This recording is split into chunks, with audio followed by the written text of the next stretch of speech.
समर्थकों का हुजूम हो, तस्वीरें कैद करते प्रशंसक हो, तो तर्जनी दिखाकर जिम्मेदारों को ललकारने का मजा ही कुछ और होता है। ये और बात है, यही मजा सजा भी दिला जाती है। आप जाओ यहाँ से,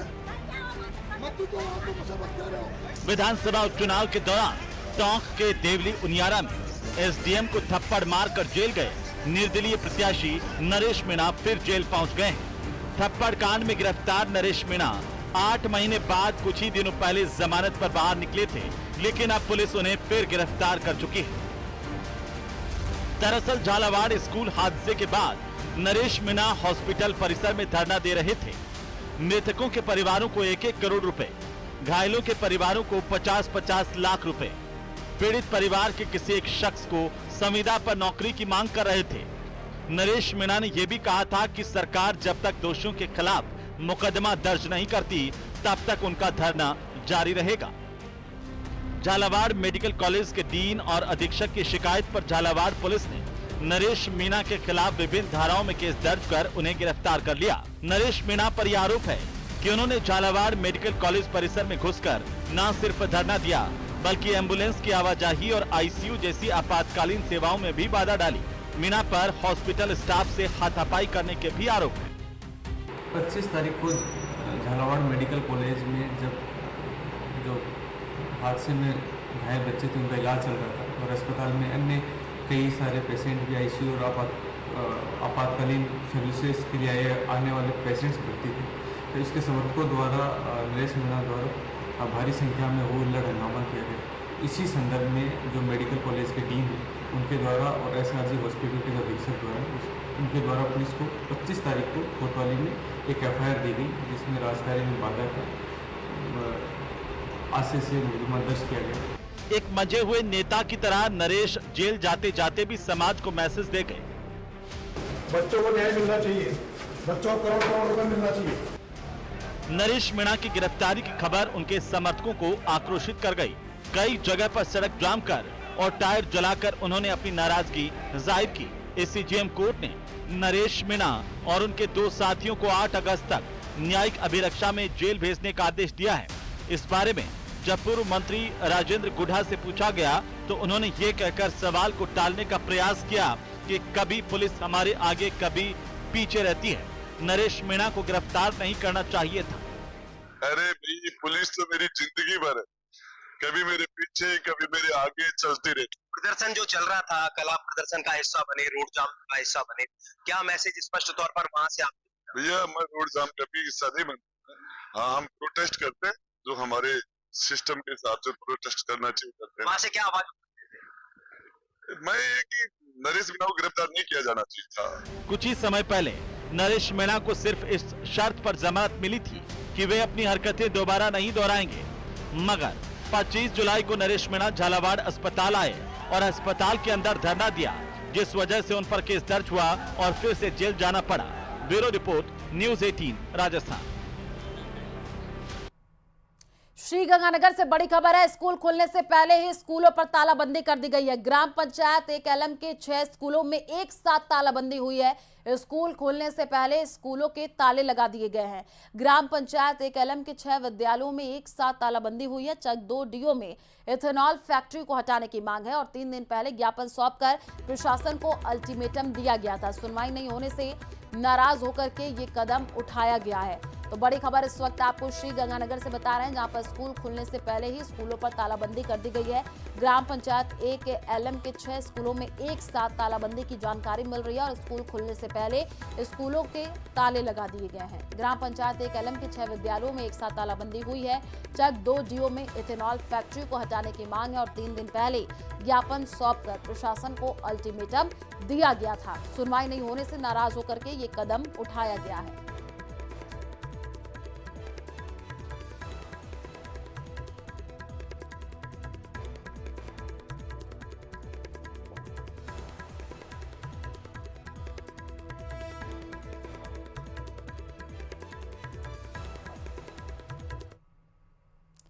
न्यूज़ 18 ऐप अब नए अवतार में न्यूज 18 ऐप डाउनलोड करें, खबरों से जुड़े, बदलाव का हिस्सा बने। अपने शहर, देश और दुनिया की खबरें अब सीधे आपके मोबाइल पर। नीचे दिए गए QR कोड को स्कैन करें और तुरंत डाउनलोड करें न्यूज 18 ऐप। रिपोर्ट में देखिए।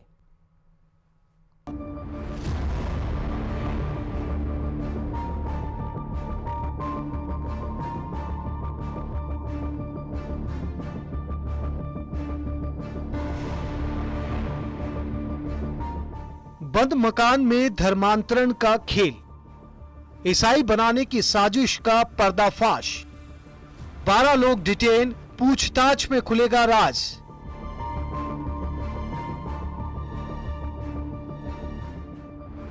उसने कहा, जीसस की शरण में आ जाओ, वही तुम्हें बचाएंगे। हथियार उठाना ही एकमात्र रास्ता है। हाथों से लिखे दस्तावेजों में हिंसक बातें, भोले भाले लोगों को बंद मकान में गुपचुप तरीके से ईसाई बनाने का आरोप लगा है। मामला बीकानेर के नया शहर थाना क्षेत्र स्थित वाल्मीकि बस्ती का है। आरोप है, मकान में गुपचुप तरीके से धर्मांतरण करवाया जा रहा था। प्रार्थना के नाम पर लोगों को ईसाई धर्म में कन्वर्ट करने की कोशिश की जा रही थी।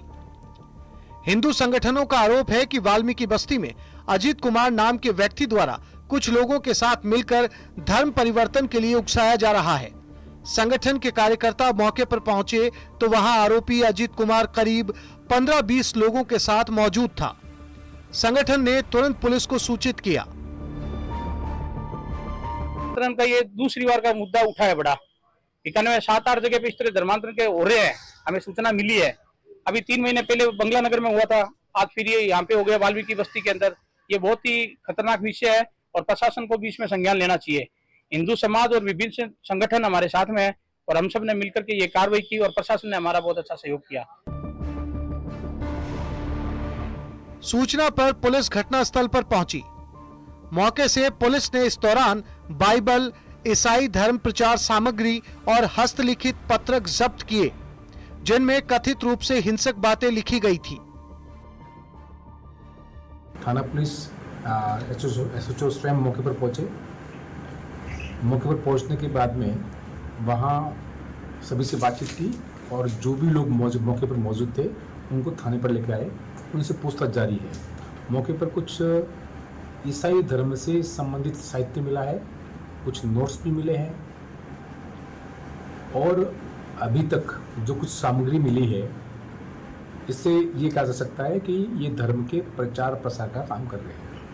अभी धर्म परिवर्तन के संबंध में कोई ठोस सबूत या साक्ष्य नहीं मिला है। यदि कोई ऐसी रिपोर्ट मिलती है तो उसके बारे में जांच की जा करके विधिसम्मत कार्रवाई की जाएगी। पुलिस ने पूरे मामले में करीब 12 लोगों को हिरासत में लिया है। आरोपियों से पूछताछ की जा रही है। पूछताछ में कई खुलासे होने की उम्मीद है।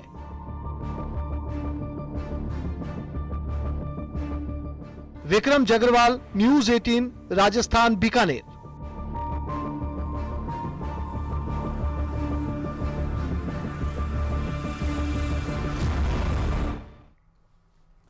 जालोर में स्वामी अभय दास की कथा की अनुमति रद्द करने के मामले में बीजेपी ने जांच समिति का गठन किया है। बीजेपी प्रदेशाध्यक्ष मदन राठौड़ की अध्यक्षता में कमेटी का गठन किया गया है। समिति में पूर्व सांसद और 2 विधायक सदस्य नामित किए गए हैं। पूर्व सांसद स्वामी सुमेधानंद सरस्वती के साथ ही महंत बाबा बालकनाथ और महंत प्रतापपुरी की 3 सदस्यीय कमेटी बनाई गई है। ये कमेटी 3 दिन में रिपोर्ट देगी। तो बड़ी खबर इस वक्त आपको बता रहे हैं, बीजेपी ने जांच समिति का गठन कर दिया है और समिति में पूर्व सांसद और 2 विधायक शामिल हैं। तो बड़ी खबर इस वक्त आपको बता रहे हैं, इस पूरे मामले से जुड़ी हुई जानकारी जो निकल करके सामने आ रही है वो आपको बता रहे हैं। साथ ही साथ समिति में पूर्व सांसद और 2 विधायक जो है वो शामिल हैं। नाम भी सामने आ चुके हैं जो कि हम आपको स्क्रीन पर दिखा रहे हैं। तो देखिए, स्वामी सुमेधानंद, बाबा बालकनाथ, महंत प्रतापपुरी इसमें शामिल है। ये कुछ नाम सामने आए हैं जो कि हम आपको दिखा रहे हैं। तो बीजेपी ने जांच समिति का गठन कर दिया है। समिति में पूर्व सांसद और 2 विधायक शामिल हैं। बीजेपी की कमेटी में 3 दिन में जो है रिपोर्ट।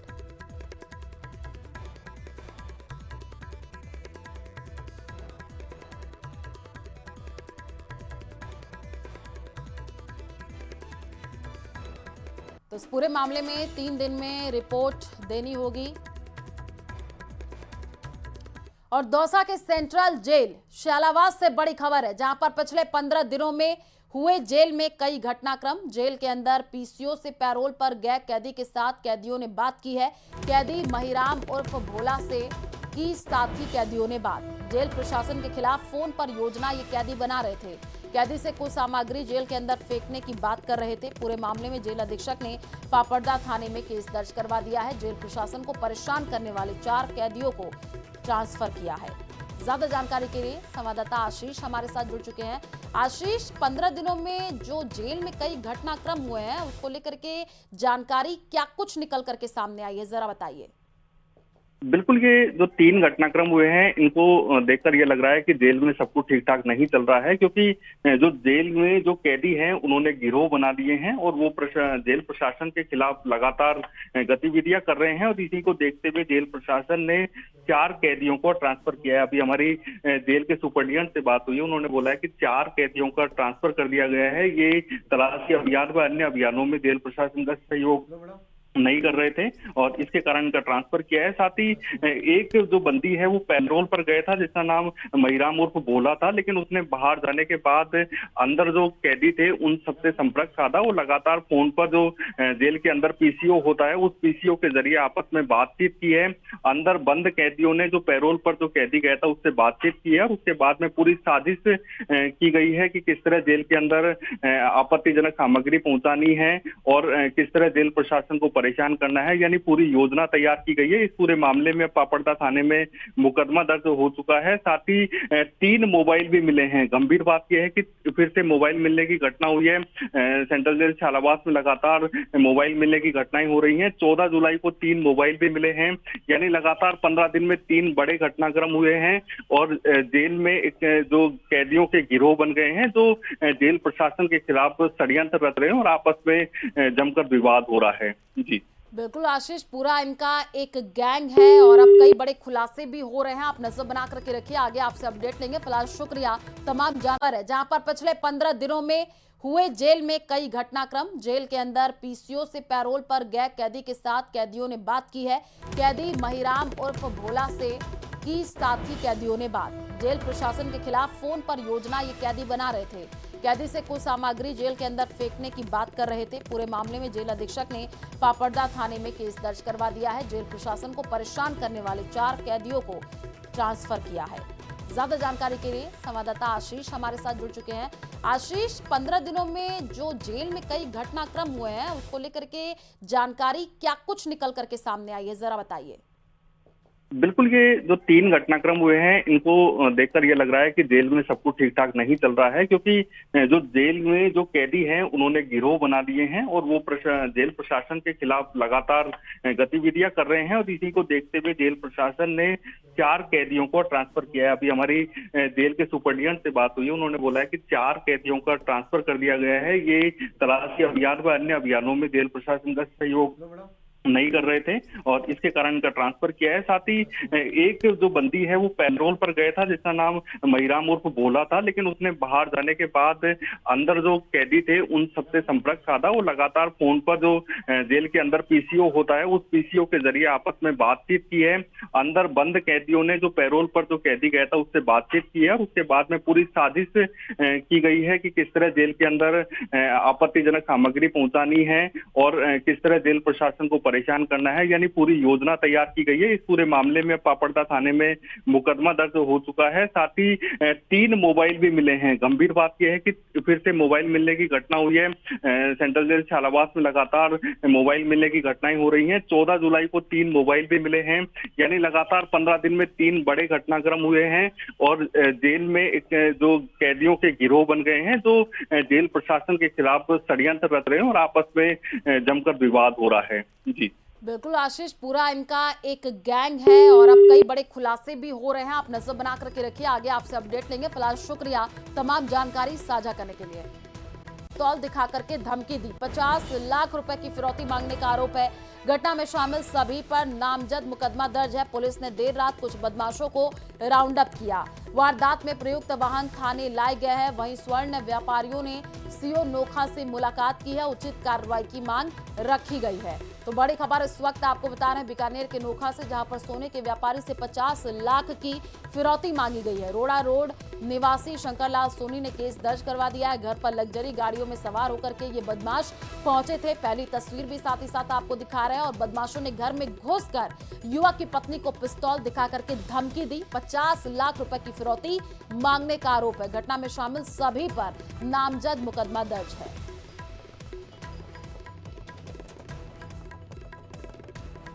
तो बीकानेर की नोखा से ये बड़ी खबर आपको बता रहे हैं। सोने के व्यापारी से 50 लाख की फिरौती का मामला सामने आया है और गाड़ियों में सवार होकर के कुछ बदमाश पहुंचे थे। पहली तस्वीर भी हम आपको दिखा रहे हैं। आप देखिए, ये गाड़ी स्कॉर्पियो आपको नजर आ रही है और उसी में से जो है कुछ बदमाश ये हैं वो निकले और बदमाशों ने घर में घुस करके युवक की पत्नी को पिस्तौल दिखा करके धमकी दी और 50 लाख रुपए की फिरौती मांगने का आरोप लगा है।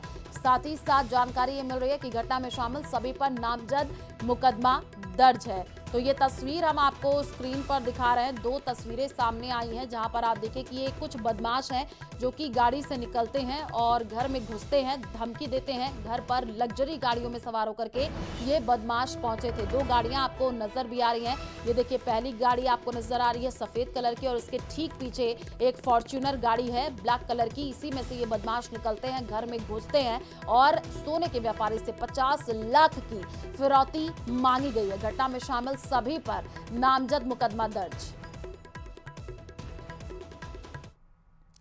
12 से बड़ी खबर है। कोटा रोड स्थित हायर सेकेंडरी स्कूल भवन का हिस्सा ढह गया है। सुबह अध्यापकों के स्कूल आने पर घटना का पता चला है। रियासतकालीन भवन के ऊपरी मंजिल का यह हिस्सा ढहा है। गिरे कमरे में संचालित लैब हो रही थी। तो बड़ी खबर आपको बता रहे हैं 12 से। कोटा रोड स्थित हायर सेकेंडरी स्कूल भवन का एक हिस्सा ढह गया है। ये देखिए, तस्वीर आई है और जानकारी ये मिल रही है कि सुबह अध्यापकों के स्कूल आने पर घटना का पता चला है। रियासतकालीन भवन के ऊपरी मंजिल का हिस्सा ढह गया और गिरे कमरे में लैब संचालित होती थी। ये देखिए, तस्वीर आपको दिखा रहे हैं। मलबा गिरा हुआ नजर आ रहा है। 12 की ये तस्वीर है।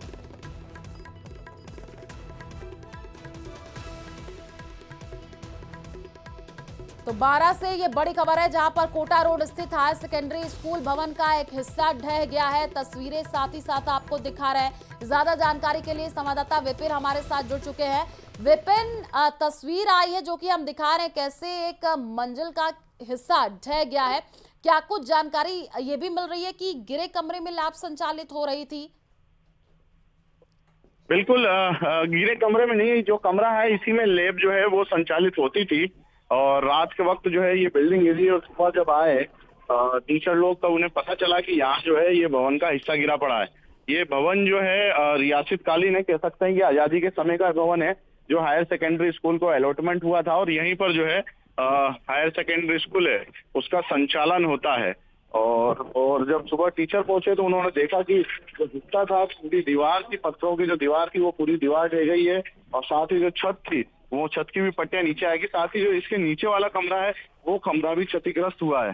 तो कह सकते हैं कि रात के वक्त ये हादसा हुआ और इससे जो है फिर एक घटना जो है वो कह सकते हैं कि चल गई है। बिल्कुल विपिन, और जब अध्यापक पहुंचे तब उनको इस घटना के बारे में जानकारी भी लगी। क्या कोई बयान सामने आया है स्कूल की तरफ से, किसी अध्यापक का, किसी टीचर का? देखिए, लगातार जिस तरह से घटनाएं अब सामने आने लगी है उसके सीधी सी बात है कि अध्यापक है जो वो शांत बैठे हुए हैं, कुछ भी बोलने की स्थिति में नहीं है, क्योंकि जो जर्जर स्कूल कई जगह पे मिले हैं, कईयों को नोटिस दिया गया है, किसी को चार्जशीट दिया गया है, किसी को सस्पेंड किया गया है। तो इस तरह अध्यापक भी सहमे हुए हैं कि आखिर उनकी क्या जिम्मेदारी है, क्योंकि भवन का जर्जर होना एक प्रक्रिया और एकाएक भवन गिर जाते हैं, लेकिन उसके लिए दोष अध्यापकों पर आता है। ऐसे में अध्यापक भी अब कुछ बोलने की स्थिति में नहीं है।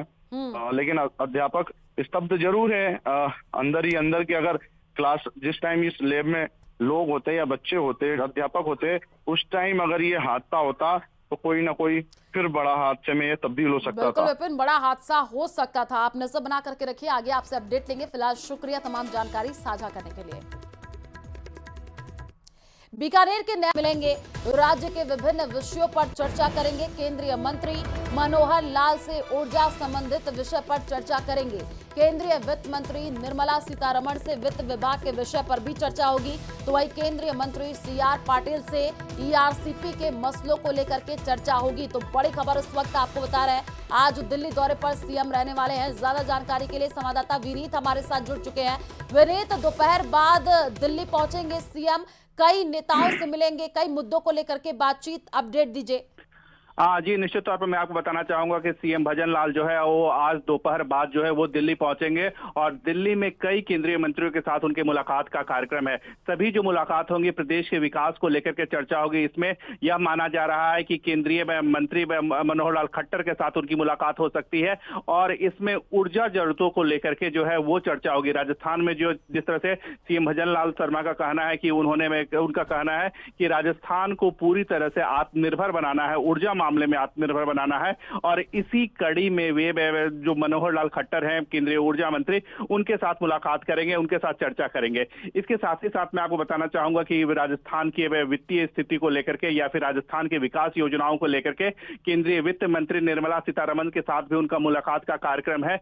इस दौरान जो राजस्थान को जो वित्तीय सहायता मिलती है या फिर जिस तरह से विभिन्न परियोजनाओं को लेकर के राजस्थान को जो वित्तीय सहायता मिलती है उसको लेकर के चर्चा जो है वो केंद्रीय वित्त मंत्री निर्मला सीतारमण से सीएम भजन लाल शर्मा जो है वो करेंगे। इसके साथ ही साथ जो जानकारी मिल रही है कि सीआर पाटिल जो केंद्रीय मंत्री हैं उनके साथ भी मुलाकात होगी। नदियों को लेकर के जिस तरह से राजस्थान में या फिर पानी को लेकर के जिस तरह से राजस्थान में सीएम भजन लाल शर्मा कवायद करते हैं, उसी कड़ी में केंद्रीय मंत्री सीआर पाटिल के साथ भी उनकी मुलाकात होगी और राजस्थान में पानी के बेहतर प्रबंधन को लेकर के चर्चा होगी। तो साफ तौर पर आज सीएम भजन लाल शर्मा जो है वो दोपहर बाद जो है वो दिल्ली आ रहे हैं और इस दिल्ली में कार्यक्रम में, दिल्ली दौरे में वो केंद्रीय मंत्रियों के साथ मुलाकात करेंगे और राजस्थान के विकास के लेकर के विभिन्न परियोजनाओं पर जो है वो चर्चा की जाएगी। बिल्कुल विनीत, काफी अहम ये दौरा सीएम का माना जा रहा है। आप नजर बना करके रखिए, आगे आपसे अपडेट लेंगे। फिलहाल शुक्रिया तमाम जानकारी साझा